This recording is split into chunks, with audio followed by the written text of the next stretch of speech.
It was the last day of May, but the Midwest, it hadn't gotten the memo. The air still bit like March, just cold enough to get under the skin. Clouds hung low, threatening rain, but delivering only gray. She sat outside anyway, on the lone lawn chair, which weathered in the elements year-round. A convenient spot to smoke, top of the wooden porch. She sat layered in a hoodie, knees drawn up, love letters and pocket knives opened on her lap.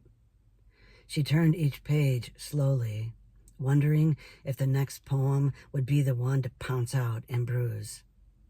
The poems, she said, weren't only hard, they hurt. The kind you read slow, seeing tiny slivers, saddened by the pieces of someone you once knew as whole. Then came the sound. At first, she thought it was part of the wind, a scraping or flutter, but it came again, sharper, a sound that didn't belong to poetry. It was clawing, raw and desperate.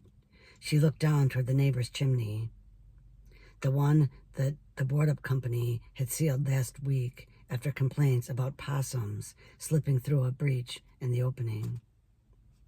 And that's when she knew. She could feel it, the panic. They'd closed the chimney with the possum still in it. It was digging and fighting for life, wanting to live in a world that had already locked it out.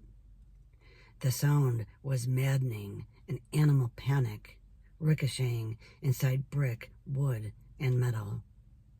There was no air in there, no light, just the crazed instinct of a creature who hadn't given up. She pressed a hand to the book, its pages trembling in the breeze. Her fingers smudged the corners of the pages, like she was trying to hold the pain a little still.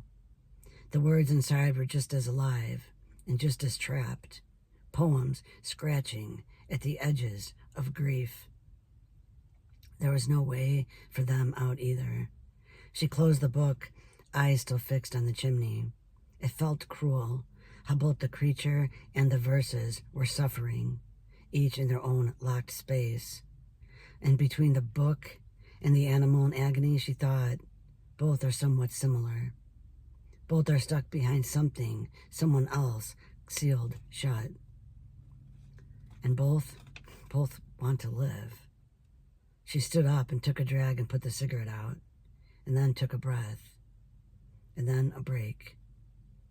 From the cold and from the clawing, and from the truth that sometimes survival sounds a lot like suffering.